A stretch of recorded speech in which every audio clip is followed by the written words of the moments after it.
Well, a very good afternoon from wherever you are joining us. This is the Lunchtime News on KBC Channel 1, and we'll be here just to keep you abreast with what is happening in as far as news is concerned.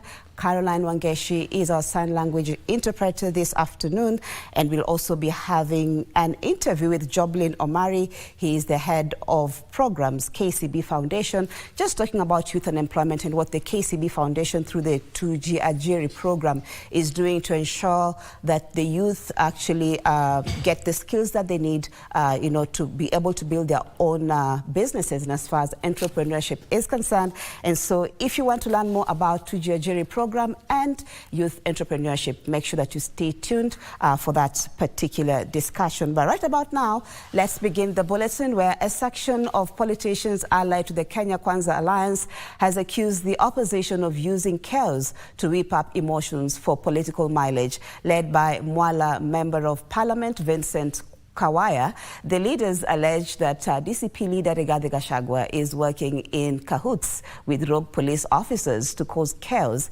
effectively tarnishing the image of the government. Let's get the details of that story. The blame game over the political violence, goonism, and inflammatory rhetoric witnessed in the country ahead of the 2027 general elections continues to play out, with a section of Kenya Kwanza leaders now firing at former Deputy President Rigathi Gachagua, accusing him of collaborating with rogue security officers to disrupt peace. Anapanga na askari wanapewa elfu hamsini, anaambiwa wewe tupatia gas kwa kanisa, ukishatupa wewe sisi tunafanya press conference, tuseme kasongo kwa sababu they have no agenda. The leaders want leaders accused of making remarks that threaten national cohesion to be held accountable. This event, as a section of Muslim leaders in Uasin Gishu County expressed concerns about the rising political temperatures, accusing the security apparatus in the country of abdicating their responsibilities. Tunaomba taasisi yote ya kusimamia mambo ya amani wajitokeze, wale wanaleta madhara washikwe, wapeleke kotini, waonyeshe amani kama ni jambo la maana. NCIC inalipwa malipo kulingana na kodi zetu, kuangalia ndimi ambazo zitakazokuja kulichafua taifa letu, lakini hatujaona hatua dhabiti wanayoitukua kukabiliana na hili. Meanwhile, a section of Embu elders from the Nyagi Ndiriri cultural group have distanced themselves from a declaration made last week at the Nembure Stadium in Embu County, which endorsed Deputy President Professor Kithure Kindiki as the Mount Kenya East Kingpin. Mount Kenya ni mlima ambaye wa kuheshimiwa, lakini si mlima wa kuharibiwa na majina, kuharibu jina la mlima. Ate kuna West, ama ni East, ama ni North East, hakuna kitu kama hiyo. Hiyo ni upuzi mtupu. The United Democratic Alliance, in the meantime, has held its grassroots elections in Tana River County as the party moves to consolidate its grassroots structures and networks ahead of the 2027 general elections. Kuna wengine wanataka kufanya siasa ile ya kawaida ya kabila fulani ini support, kabila fulani ini support, lakini sisi tunataka chama kitu support. Manake hiki chama kiko katika kila area ya Tana River, katika kila kabila ya Tana River. Finally, the We Alliance party leader James Kamau Irungu has officially declared his bid for the presidency in the 2027 general elections, pledging a free, fair and transparent party nominations for all candidates seeking the TWAP ticket. To look at the demographic population of our country, 67% are people who are below 35 or 40 and below. And representation is less than 10%. We want a true representation for the people of Kenya. Tilio Marco for Lunchtime News. The clock for the 2027 general election has begun ticking after the Independent Electoral and Boundaries Commission (IBC) gazetted timelines that will guide the process. In the notice, the Commission has directed that all public officers who intend to contest in the elections must resign from public office by February the 10th, 2027. Rastas Ethekon, in a Gazette notice, has confirmed the general election shall be held on Tuesday, 10th August 2027. On the material day, an eligible voter will elect President, Governor, Senator, Woman Representative, Member of the National Assembly, and Member of County Assembly. Each political party intending to participate in the general elections shall submit the names and specimen signatures of their authorized persons by 15th October 2026 and their nomination rules certified by the Registrar of Political Parties by 30th October 2026. The legal guidelines also require the political parties to submit the names of the persons contesting in the party's primaries by April 8, 2027, being at least 21 days before the nomination day. The Electoral Agency has also directed campaign period shall commence on 29th May 2027 and end on August 7th, 2027, and the campaign time shall run from 7 a.m. to 6 p.m. Political parties and candidates are also required to submit to the Commission the names of their constituency and national chief agents by July 27th, 2027. Gishoki Washira, Lunchtime News.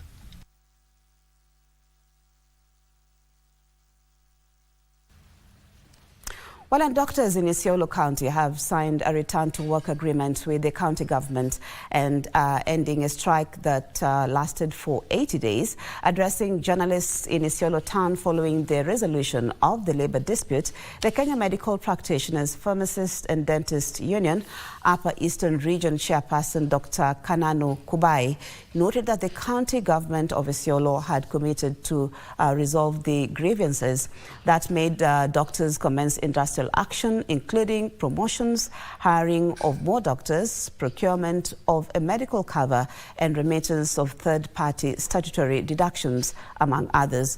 Dr. Kubai asked the doctors who have been on strike for close to 3 months to report back to their respective workstations. She noted that 12 additional doctors have already been recruited to ease the workload, while promotions are set to take effect in a month's time.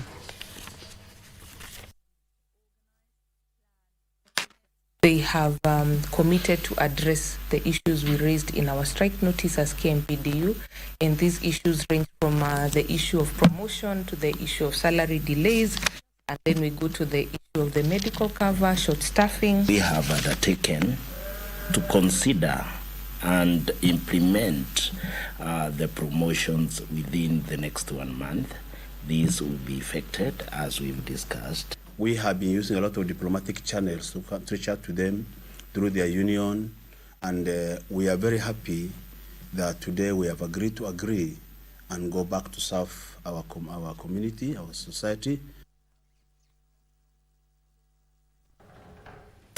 Still on matters health, a section of elders in Yambo have expressed frustration over the county government's failure to resolve the ongoing health workers' strike, which has entered its 26th day. Speaking at Kiariri markets in Yambo North, the elders raised concern over what they described as the county government's silence on the prolonged industrial action, which has left hundreds of residents suffering as they seek medical services in public hospitals.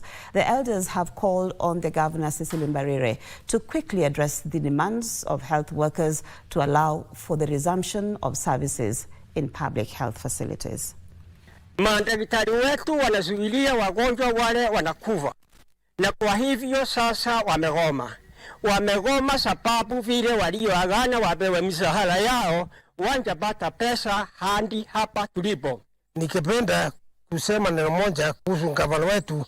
Tangu madaktari waende mgomo, anja jitokeze angalau kusema neno moja ama mbili ili afanye mea yetu kuwa nyororo. Ningemwomba tafadhali ajitokeze tujue pale anashughulikia hiyo maneno. Tunataka walipe madaktari vile waliagana ili madaktari warudi katika kazi yao ya udaktari.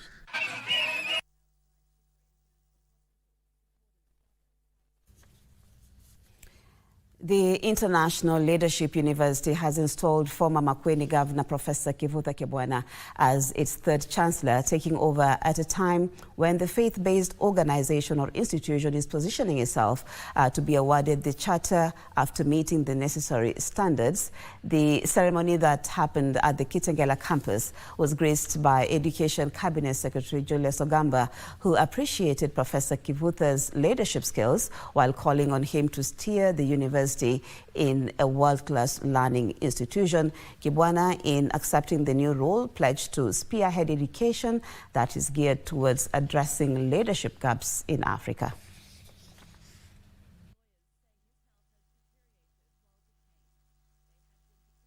As we install the new Chancellor today, we are reminded of Kenya's deeper need. Leaders who combine competence with integrity. Leaders who understand that true leadership is service and not privilege. I charge all the university governance organs to support the Chancellor as he takes the mantle of leadership and guides the institution to the next historical phase, which we trust will lead to the award of the charter. The intention that I thought I could take on is to be part of the struggle to reimagine moral and ethical values in our society, and more so among our youth.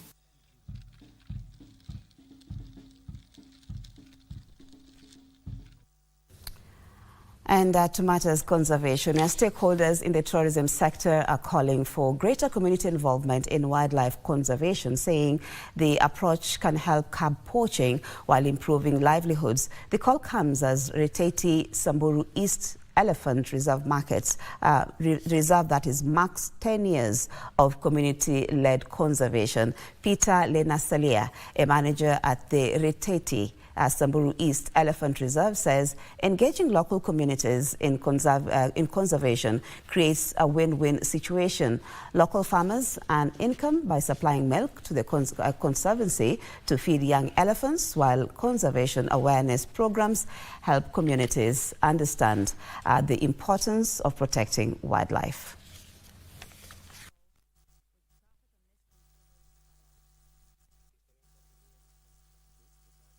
And with that, we have actually supported more than 1,250 women within the landscape. And all this now has brought into the rangeland programs, where we have a healthy ecosystem, where the livestock from the community can get a good area, and again, where livestock can feed, animals can feed. Maziwa tunaleta, tunasaidia watoto, so wananchi wanapata pesa, na hapa wananchi pia wamepata kuelewa kwamba ndovu inaweza kaa kama binadamu. Na mwisho ukijilazimisha kuuza, utaliuza tu kwa majasusi ambao sisi tumewapanga. Kwa hivyo tutakushika kwa njia yoyote ile na tutakurudisha kwa mkono wa sheria. Kwa hivyo tunapeana onyo kali kabisa, tuachane na uwindaji haramu.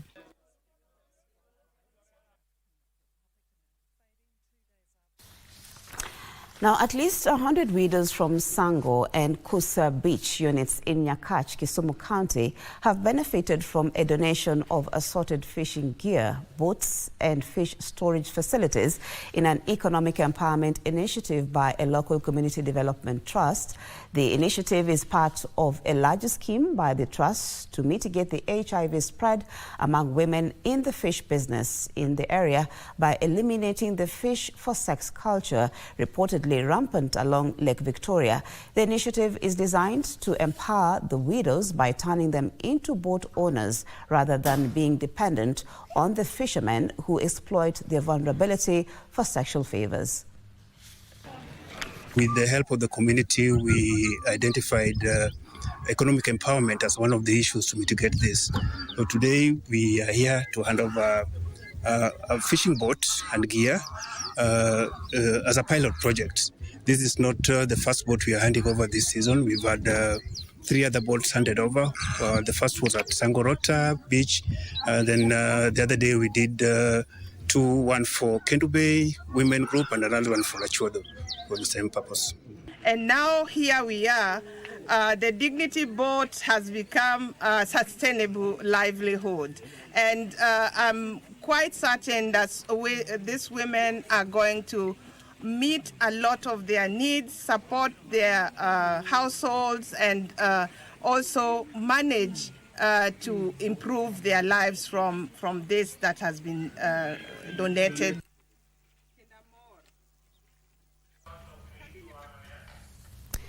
A businessman in Nairobi, Parklands, was arraigned before a Thika court and charged with stealing equipment from a locked motor vehicle in Juja, Yambo County.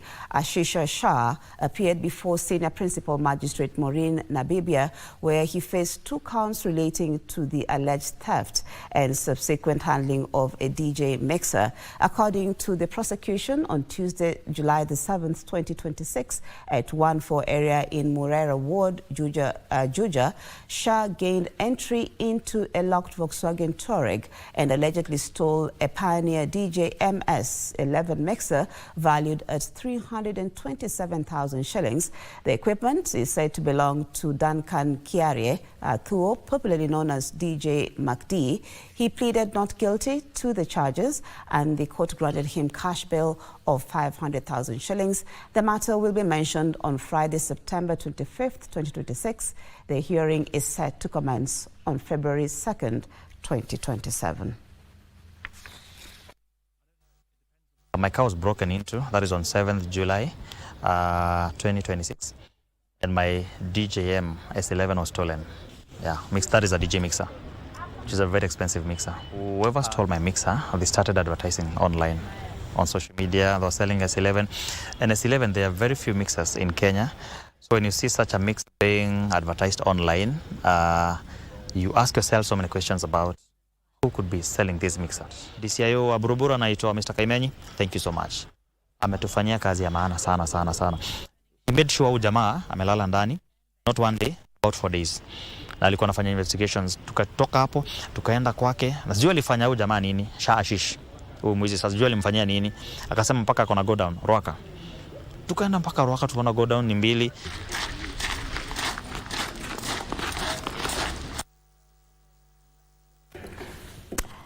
Pastoralist youth in bandit-prone areas have launched a musical peace promotion campaign in the region aimed at fostering coexistence and tolerance while discouraging cattle rustling.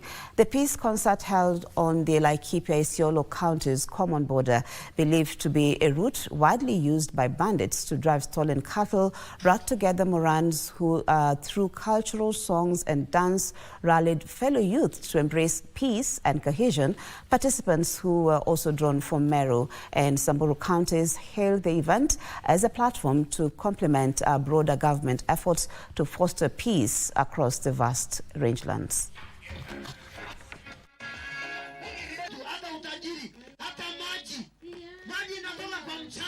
Leparua wa Leparua kwa sababu Leparua hapa mali tupo limekuwa highway ya ng'ombe kuibiwa, mbuzi na hata watu kukufia katika area hii. Tuling'ang'ana kuhakikisha event hii itakuja ifanyikie hapa. The soil anointing we have done to make sure tunafunga hiyo barabara ya ukora. Mara nyingi hawa vijana ndio wanatumika vibaya kuharibu amani, na wakati wanakuja pamoja kuhubiri amani, ni lazima tushirikiane nao na tuwashike mkono na tuwaongoze katika hili jambo la amani. Saa hii sisi analala kwa shauri serikali anapatiwa sisi. Ng'ombe moja mtu alikuwa naye hawezi kuogopa tena kuingia msituni.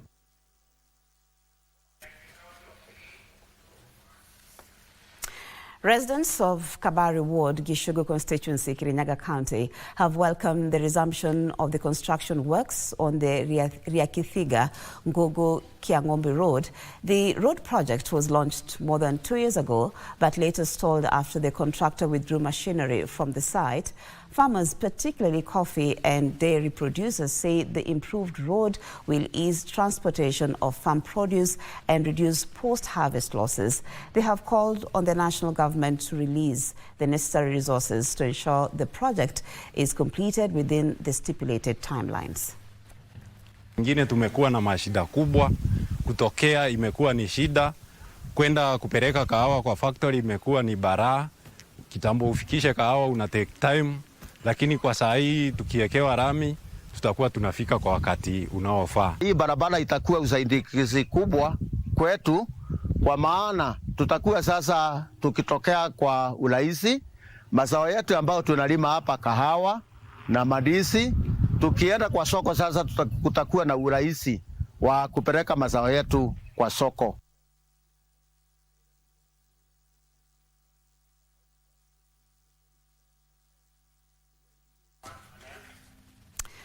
Now, education stakeholders are calling on the government to provide adequate resources and political goodwill to ensure the success of the competency-based education CBE, with universities expected to admit the first cohort of CBE learners in 2029. Bright International Academy Principal Dan Odongo urged political leaders to support and ensure full implementation of the recommendations of the Presidential Working Party on education reforms. He said the success of the reforms would depend on proper allocation of resources, accountability, and prioritizing the interests of the younger generation. The government is undertaking major reforms in the education sector, including the rollout of competency-based education and training and changes to higher education financing in a bid to transform learning and improve outcomes. The Kenyan government is doing quite a lot. And some of the changes, including the CBE sort of education, it was just trying to align itself with the reality. What I request the stakeholders in the Kenyan government is to have the political goodwill to implement what we have. Because what we have on papers, ladies and gentlemen of the press, dear parents and everyone who is listening, they are very, very, very good. We need to talk to our leaders, to embrace, because if systems can work in other countries, like now we follow the British national curriculum, what makes it tick? It's about accountability. It's about putting resources where it's supposed to be. Interior Cabinet Secretary Kipchumba Murkomen has assured residents of Elgeyo Marakwet that the co-hosting of this year's Mashujaa Day celebrations will not deny the county the benefits that traditionally accompany the national feat.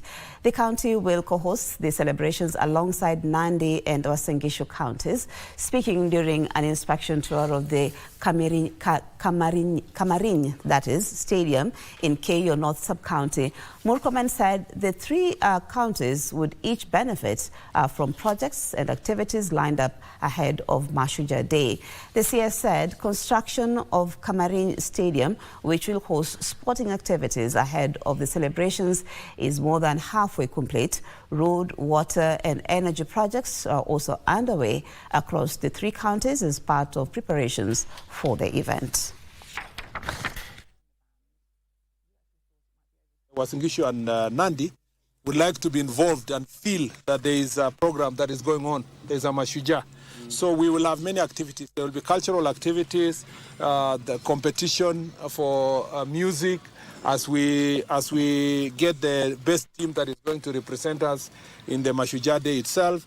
We will have sports activities. We will also have a sports conference in the run-up to the Mashujaa, and that will discuss sporting issues in the country. This will be a national conference that we will have it here again in this region. Kamarin has been an eyesore, but I want to assure the people of Elgeyo Marakwet that now we are over 50%, and the contractor has promised us that it should be ready. And Waziri also, with the word from the President, has promised us that this will be done. Our biggest issue as Elgeyo Marakwet residents has been the completion of this stadium and infrastructure around our town. Kirinyaga County's innovative approach to providing affordable and safe water to underserved rural communities has attracted international attention, with a World Bank and Mozambique delegation visiting the county to learn from its e-water model. Now, the projects, implemented through a partnership between Kirinyaga County and e-water since 2019, has delivered 117 community smart taps 83 household connections and 6 institutional connections in Kathigiri.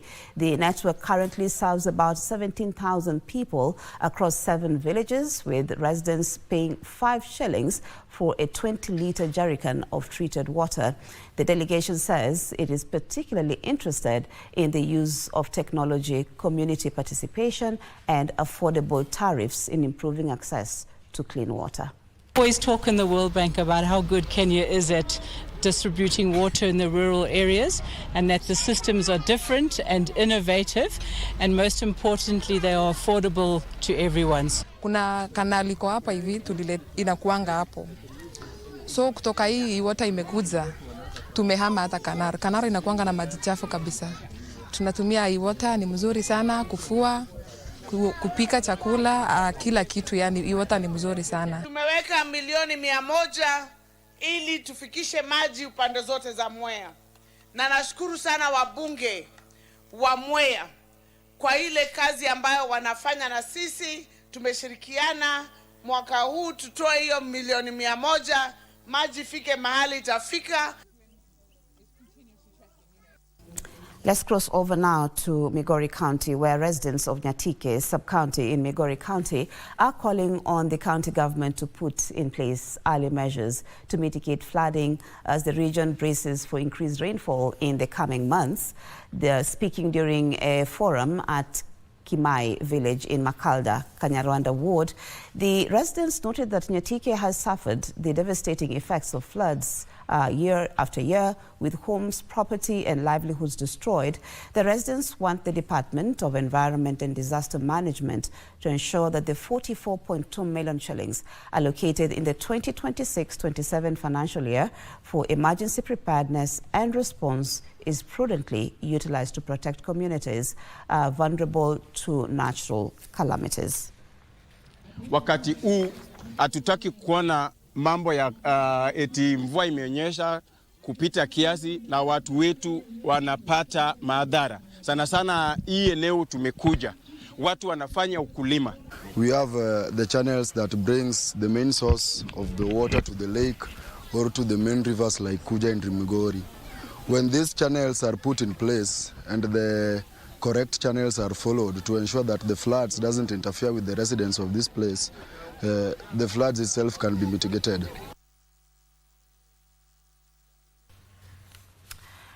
Residents of Ikuliri area, that is in Ikolomani constituency, Kakamega County, are set to benefit from improved access to health care following the construction of a new dispensary at 2.3 million shillings. Now, the facility has been constructed through a partnership between a community-based organization and Yala Mining Company, following consultations to identify key needs affecting residents.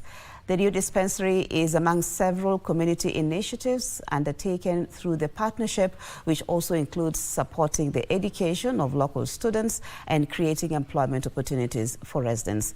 For years, residents have been forced to travel long distances in search of medical services, with difficulty in accessing timely medical attention at night. Now, the residents are now calling on the Kakamega County government to equip the dispensary with adequate medical supplies and personnel once construction is complete.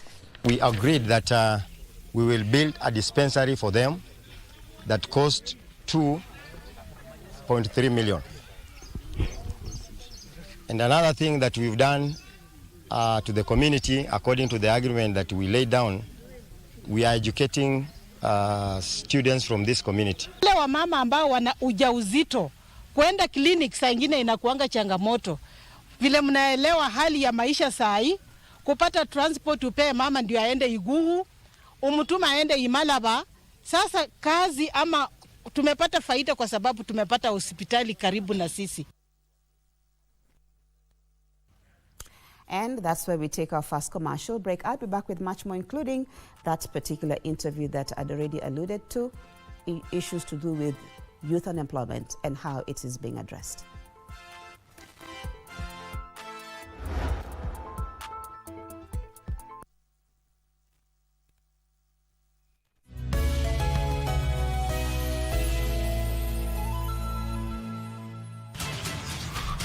I don't know what Ming and Xiao Rui are thinking. Well, I'm not provoking anyone. You can pretty much see his attitude. We can't just let it happen. Someone has to clear up confusion. I thought that it's been so long and he could change. However, he's acting so carefree, like nothing has happened. It happened so long ago. Why bring it up now? Ming didn't say anything about it. You think everyone is like you? Doesn't mean it's fine. You're so mean. Newsflash! Turn me on. Turn me on. Hey there, superstars. Welcome to the happiest place on your TV. Your giggles are guaranteed. Can't touch me. Imaginations run wild. Back to where you belong. And every adventure is just about to begin. Get comfy, grab your favorite snack, give your biggest smile, because today's cartoons are bursting with silly surprises. Hear what the man said about the alpha males? The alpha is the strongest. Ooh, ooh, ooh. Yeah. Funny friends, magical moments, and loads of laughter. So, are you ready? Let's count together. 3, 2, 1. Cartoon time! Gaela Tikaya la patrona. Gilda For the men and women of substance, Mambo ni matatu. 1. KBC Channel 1. 2. Saturday. And 3. Rumba.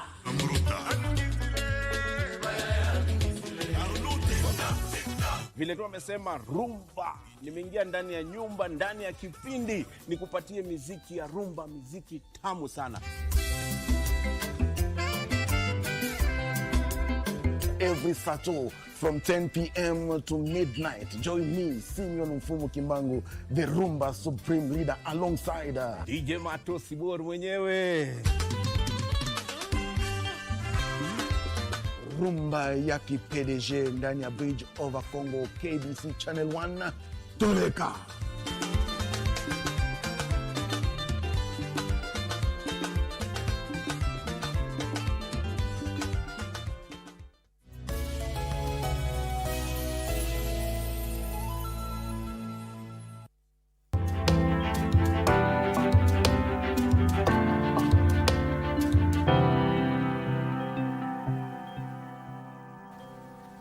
Thank you for staying with us. We continue with the news. Let's look at business, where there is a need to strengthen environmental, social and governance practices among small and medium-sized enterprises. I&M Bank, in partnership with the UN Global Compact Network Kenya, has launched a fully sponsored supplier sustainability capacity building program aimed at equipping its SME suppliers with practical knowledge and tools to improve the ESG practices.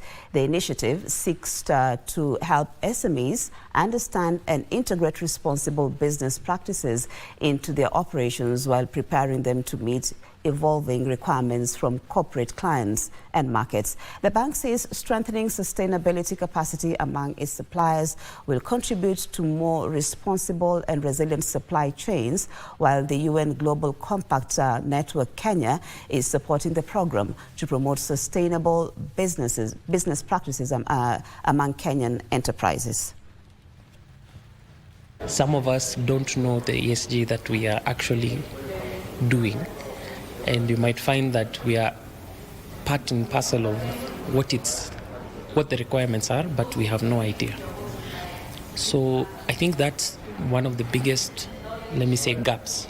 We are hoping that by the end of this particular program that we'll have over 50 of our suppliers able to complete ESDDs, which are environmental and social due diligences, on their own. They're able to build their governance structures and have more resilience within their own businesses, and to understand how that impacts what we deliver at I&M. Sustainability really might seem complex, but again, it is what you do day in, day out. It is ensuring that you actually measure that, and then when you measure, you identify the gaps and put in place those measures. Private sector leaders are calling for stronger trust between the government, institutions, businesses and citizens, noting that confidence in economic systems is key in attracting investment and boosting trade. Speakers at a high-level roundtable for business leaders and policymakers noted that trust should be treated as a key economic asset, influencing investment, access to finance and long-term growth.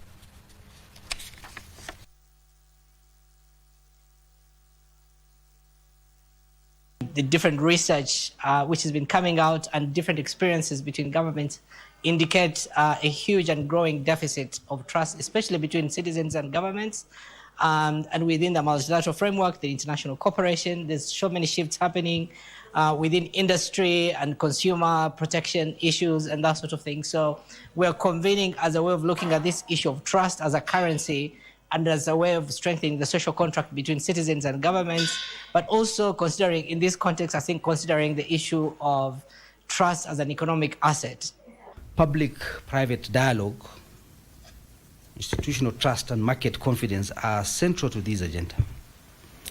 Businesses require predictable policies, transparent institutions and effective regulatory systems to invest and grow. Citizens, in turn, expect accountable governance, quality public services and ethical business conduct.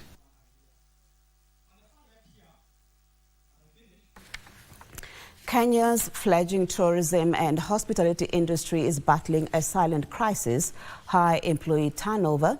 This is being caused by poor remuneration, seasonal demand shifts, and limited career growth. This is stifling growth in one of the country's important socio-economic sectors. Speakers at the Hotel Expo Kenya 2026 say that this is leading to huge operational expenses due to recruiting, training, and replacement exercise. Industry stakeholders have been urged to protect employees' job status by maximizing on revenue multiplication across the sectors. Anashapai Resort and Spa General Manager Ann Peggy is calling for human touch dialogues through professionals in the industries to improve revenue collections. The most important thing is the human touch in hospitality service. And we can only do this when we have professionals that have the highest degree of standard. We need to re-innovate ourselves and treasure retaining good talent. Asking all of us to go back and look at our workforce and identify the 20%. It's not hard to identify. We live in days when every single employee has KPIs to deliver, and you have, you have your performance reviews, maybe quarterly, maybe half year, and it's very easy for you to be sure. If you have 100 or you have 250 like me, you know of that percentage who are against. The creative economy in Nairobi is being constrained not by a lack of space, but by a mismatch between commercial property models and the needs of artists. A new study by the Trust for Indigenous Cultural and Health, TICA, calls for conservation of underused commercial spaces into cultural infrastructure, highlighting that high rents, rigid leasing structures, and unsustainable spaces are the barriers that creative practitioners face. The report says creatives often spend up to 80% of event budgets on tailoring empty offices into functional venues, effectively paying twice for the same space. You know, the struggle we went through to get this space, we felt that there is a need for all these spaces that we are seeing that are empty, and yet we, the cultural practitioners, are actually in need of these spaces. But we need to do sort of a study and be able to learn what is it that is keeping us off from using this space. What is it that is keeping the owners of these spaces offering to us? Biggest and lightest challenge is just access to information, where these spaces are accessible, who are the owners of these spaces, are these spaces relevant for them to be able to do their work well. An example is given of a tap dancer who, you cannot tap dance on concrete, but are there spaces that are retrofitted for them to be able to perform and earn a living.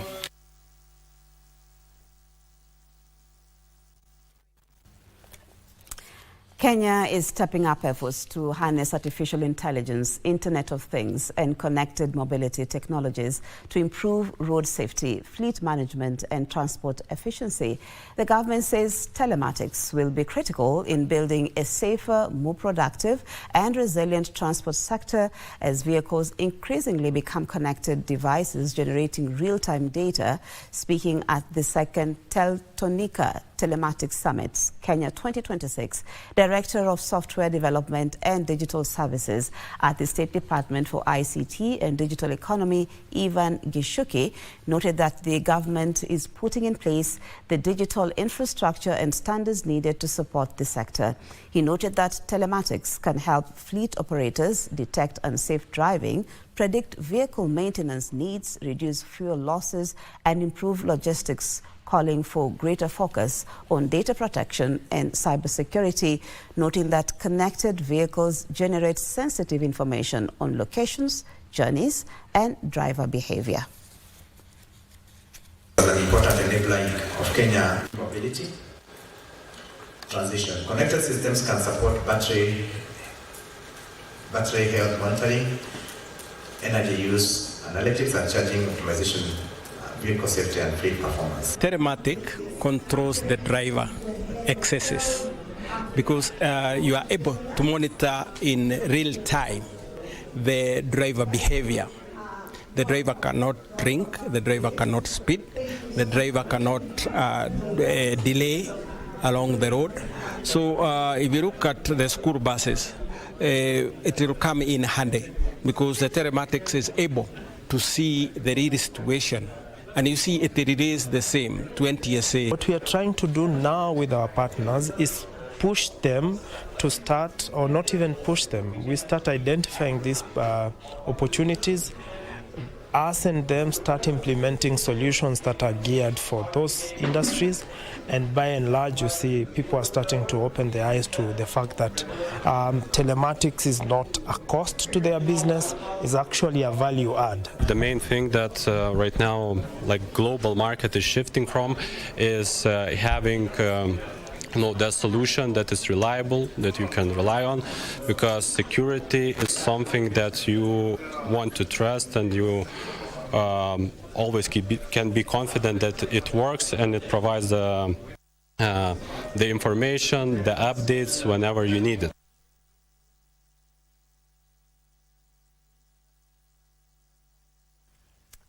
And across borders, crude oil prices advanced on Thursday as unresolved conflicts surrounding the Strait of Hormuz and the military standoff between the United States and Iran sustained a geopolitical risk premium. The West Texas Intermediate crude for September delivery added $2 or 2.33% to settle at $87.83 a barrel on the New York Mercantile Exchange. More details in our international business news roundup. Oil prices East Friday but remained on track for a second consecutive week of gains as hopes of a swift reopening of Strait of Hormuz continued to fade. Crude oil prices eased significantly over the first 2 weeks in August as U.S. officials suggested a deal with Tehran could be imminent. A hardening of Washington's position has left the future of shipping through the Strait of Hormuz deeply uncertain, with vessel traffic remaining at crawl amid fatal attacks. Brent crude for October delivery increased by $2.16 or 2.36% to finish at $93.78 a barrel on the London ICE Future Exchange. Elsewhere, the Asia-Pacific Economic Cooperation Energy Think Tank Forum was held in Dalian City, northeast China's Liaoning province on Thursday, bringing together more than 100 representatives from 17 member economies of the APEC, international organizations, think tanks, and research institutions. The participants engaged in in-depth discussion on energy security and regional resilience, energy technology and innovation cooperation, and multilateral cooperation, and a think tank network building aiming to pull intellectual consensus for deepening practical regional energy cooperation and promoting shared prosperity in Asia-Pacific. This has formed an energy cooperation pattern featuring complementary supply and demand, green empowerment, interconnection, and supply chain stability, and collaborative governance, contributing Chinese strength to regional energy, common security, and sustainable development. Finally, China's import and export with other Asia-Pacific Economic Cooperation economies totaled 18.03 trillion yuan in the first 7 months of this year, up 21% year-on, according to data released on Thursday at the APEC Custom and Business Dialogue. The Asia-Pacific economy currently accounts for more than 60% of the global economy, while its total trade volume is approaching half of the global total. In the first 7 months of this year, the growth rate of China's trade with other APEC economies outpaced that of China's overall trade in goods during the same period, highlighting the huge potential for regional economic cooperation. Ezekiel Owino reporting for Lunchtime News.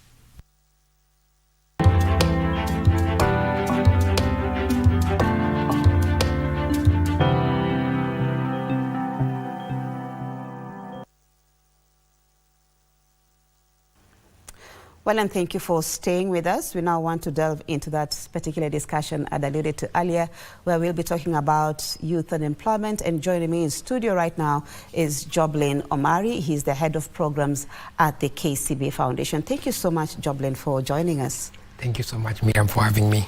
Asante sana.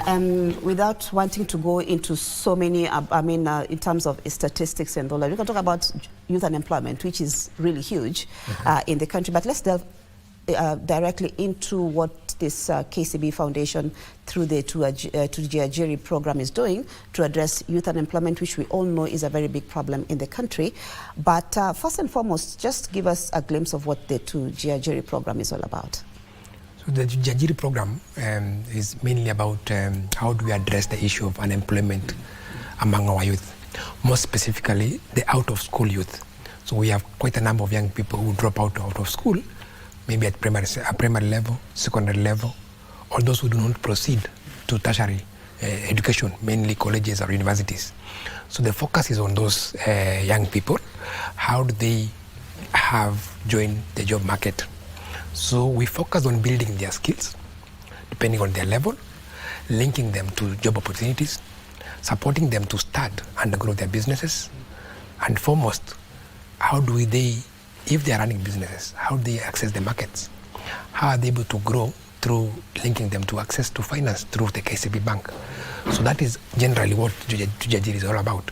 Is you have the skill, you are linked to start a business, you are able to grow your business, and you're able to create employment, and then you transform the community that you are living in. Okay. Yeah. That's very interesting. So you've said youths who are probably dropped out of school. I want to believe also youths who have finished probably at least, Form 4 or something of that sort. Yeah. And so you're equipping them with skills. So what kind of skills do you, impart in these young people?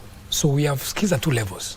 So we have the first level. So if you have dropped out of school, meaning either primary level, secondary level, or just didn't proceed post-secondary, meaning you didn't join university or you didn't join college. We give you what we call vocational skills. Vocational skills, these are hand skills.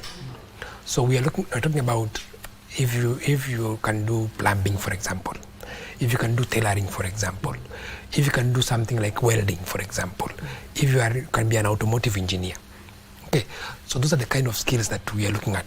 But most importantly, we are now talking about up-to-date skills, what the market requires.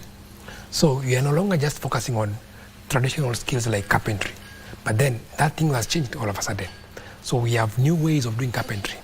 If you look at how do we do the new way of, how do you do your ceiling, there's a new way of doing it. How do you do your roofing, there's a new way of doing it. So we try to upgrade those skills to what the market requires. Then the second level is we are able to enable you to think beyond just employment. So as you join the program, we help you to start a business, because we believe that once you have the skill, then to broaden your potential or impact on the community, you can do it through running a business. Thereby you create more jobs for others. So we support you to start growing your business. How do you get skills around developing a business plan, for example. How do you register business? Okay, how do you manage your cash flows? Okay, how do you actually manage or market your products? So those are the second level of skilling that we provide. But remember, Miriam, a lot of young people, some of them might have these skills, but then where is the market? Okay, so within KCB as a group, we are able to link these young people to various markets that are within our network. Okay, but lastly, even if you have the market, how do you grow your business? The business needs capital. Young people have a challenge in accessing capital. Exactly. So within KCB, we have innovatively designed products. We have a Tujajiri loan product that enables these young people to access responsive credit for them to be able to grow their business. Okay. Yeah. Okay, very interesting. So how many, can I say, youth have so far gone through the Tujajiri program, and what is the success rate? So this program was started in 2016. And so far we have done close to 40,000 young people have been actually skilled. And we normally provide NITA grade 3 certification. So 40,000 of these young people have actually been certified with vocational skills. Beyond that, we go an extra mile that we also provide toolkits. Remember, it's one thing to have a skill, but then you need a tool to be able to progress. And the challenge of getting that tool is actually evident when you go to the rural areas. You are a plumber, but then you need a plumbing tool. You are an electrician, but then you need an electrician tool. Okay, so the program also has provided, I think for the last 3 years, we have provided over 4,000 toolkits, enabling these young people to actually transition to the market immediately without now removing the barrier of you need to have a toolkit. Besides that, we have seen quite a number of young people who have gone through the program. They have been able to start businesses. Okay, they start small, but with time they're able to grow. Okay, we have a young person who started a welding outfit. They started employing by 2 people. Currently, I know a young boy in Homa Bay who has more than 10 employees. Okay, just through that support that we give. Okay, so that is the impact we are seeing. How we are transforming communities, Miriam. Look at a young person whose dream was actually shattered because they had dropped out of school or they could not proceed. But this time we have given them an opportunity to get a skill, an opportunity to start a business, an opportunity to actually cater for their families. Exactly. Yeah. Yeah. I mean, that's the most important thing. We are all there for the money, isn't it? Yeah, for sure. Whether employed or as an entrepreneur and all that. And so, you know, you talked about, it's more about entrepreneurship, you know, being able to start your own business. And maybe that's, can I say, almost like it's the missing link sometimes between our education sector and the marketplace, because then we are churning more of employees rather than entrepreneurs. And so the key actually is entrepreneurship. And so with these skills, for one reason or another, since they're being certified, are they, can it help them also get employment, just in case somebody says, okay, I'm not able to do this at this time, but can they still proceed to get employment with this kind of certification? And even as you answer that, Joblin, because time is running out, how do people get to apply? Yeah, so there are various pathways within the program. There are those who just get the skill, get the certification, they proceed to employment. There are those whose mindset is like, I want to start a business, I don't want to be employed. We also give them that opportunity. They join our business incubation program. So we incubate them. Okay, we support them to grow and start their businesses. So that's how we do it. But then how do you join this program? We normally have continuous rallying calls within our social media pages. When you go to our branches, you will find that every other month we have applications there requesting young people to join the program. So like for the last 2 months, I have seen we were active in terms of recruitment of students, of young people to join the program in Homa Bay, in Makueni, in Nyamira, in Nandi. So this program actually recruits on a rolling basis. And if a young person wants more information, they can go through our social media pages as KCB Foundation or KCB Group. They can actually visit the nearest KCB branch to be able to get information when we actually have opportunities to join the program. Yeah. Thank you so much, Joblin. I mean, this is a discussion that we could have for hours on end. I mean, it's a very wide topic, but specifically just dealing with the Tuajiri program and how that is helping the youth, acquire skills and even become entrepreneurs and all that. And so if a young person is listening out there, I hope that they've gotten, how to actually apply for it, definitely through the KCB Foundation website and through your social media platforms. You also talked about that. So do give it a chance if at all you're listening to us, or if you know anybody who needs this kind of help, because the future is, if I'm not wrong, Joblin, is in entrepreneurship. True. Exactly. Thank you so much for coming into the studio. That was Joblin Omari, Head of Programs, KCB Foundation, just talking to us about that particular program, Tujiajiri program under the KCB Foundation and how it's helping to tackle unemployment. And so on that note, I want to now move forward to the sports news, where three-time Football Kenya Federation Women Premier League champions Kenya Police Bullets have jetted out to Kigali, Rwanda, oozing with confidence ahead of the 2026 CECAFA CAF Women's Champions League qualifiers. The law enforcers are aiming to go to a step further this time after coming agonizingly close to regional glory over the past 2 seasons. The contingent of 26 players and 8 officials touched down in Kigali and are aiming to secure the region's sole ticket to the continent's Premier Club competition. Head coach David Bujego's side has been drawn into a formidable Group C, where they lock horns with 2022 champions Simba Queens of Tanzania and Burundi's Top Girls Academy. Maandalizi yamekuwa mazuri. Tumesajili wachezaji wazuri. Ndio tumekuwa na muda kidogo sana ya kufanya maandalizi sababu ya WAFCON, but ila tuna matumaini tutapoenda tarudi kama tuna kitu. The Bullets opened their campaign against Simba Queens this Monday in a tournament run from 21st to 31st of this month. Coach Bujego believes that fresh legs will provide the vital spark needed to banish the ghosts of past near misses. We are ready. Tuende na turudi na kitu. So tumejiandalia vizuri na nikidhani ndio kitu polisi na miss na ndio tunataka kupambana tukuje nayo.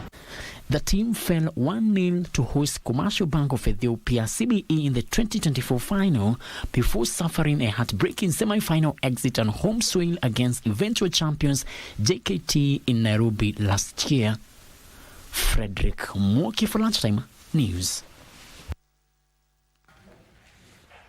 And it's all systems go for the Nairobi West FKF Gala that will be held tonight at the Nairobi Winners Chapel. According to the FKF Nairobi West chairman Bernard Omondi, all top team and players will be fitted at this event as we usher in the new footballing season. Ahead of the gala, all teams participating in various tier leagues received a major boost as they were kitted 3 pairs of jerseys by the Abbas Foundation. Over 6 teams drawn from different wards in Nairobi also benefited from clearance of all their registration fees and necessary documentation. And he's also committed and reiterated that for this coming season, he'll also pay the affiliation and participation fee for all Langata teams participating in FKF branch leagues. Preparations are in top gear. We just finished the last season. We are just rolling the new dates for the new season. And then from there now, we start preps for the next season, which is 2026, 2027. All has been well. The teams are ready. And we are looking forward to bigger and better 2026, 2027 season. Kenya's stellar beach volleyball campaign at the 2026 Continental Senior Championships continued to gather unstoppable momentum on the Alexandrian sand as the women's duo of Selena Gambo and Yvonne Wavenya delivered a masterclass performance to sweep past Mauritius Bourne and Jonita by 2 straight sets. Selena and Wavenya locked down the first set 21-17, utilizing deep serves to disrupt the Mauritanian reception. Carrying their momentum into the second frame, the Kenyans completely dictated the tempo. Their defensive coverage and quick transition spikes left Bon and Janita scrambling, resulting in a commanding 21-14 closing set to seal the straight sets victory.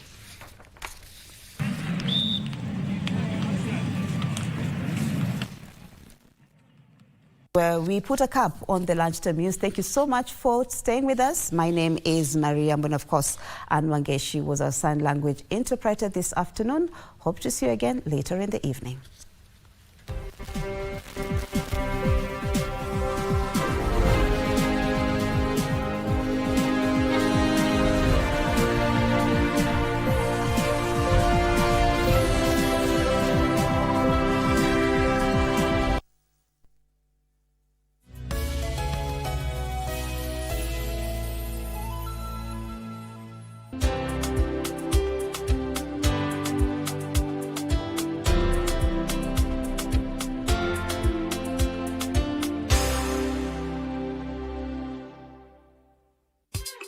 Tunatambulika kwa mandhari yetu ya kuvutia, tamaduni zetu, ukarimu wetu, vyakula vyetu, uchapakazi, na pia kwa sauti tofauti za watangazaji wetu waliobobea. Libengo niko hapa aka upcoming sponsor.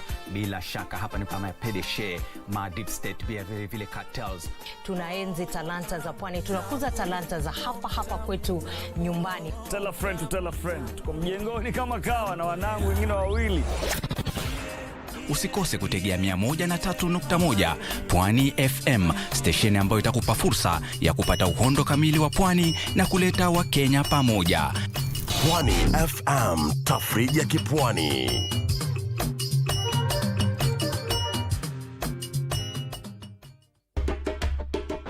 Wewe ulikuwa unajua namna gani mambo ya nini Rangers? Ulikuwa unajua namna gani? Fox Ranger is my good friend from United Kingdom. He had come to visit me here in Kenya. Na ile kitu alifanya mbaya ni kudanganya mgeni. Uliza maswali mazuri yatakusaidia. Why did you come and tell me to peleka you in tupeleka you ni kusema nini? Mheshimiwa, hii kisungu ni naingia ndani kabisa mheshimiwa. Ndio nimesema kama mtaelewa mtoke nje mheshimiwa. Nataka ufafanue peleka you. What about the national park? I want to see the out of Africa experience. The big five. Do I look like a tour guide? Tena umegeuka. Anamuuliza mheshimiwa. Did I tour you? Tour me? No, am I a tourist? Abana, you're not. Thank you very much. So why are you coming to tell the court lies? Are they lies? Yes. You're the one who told lies that you're a tour guide.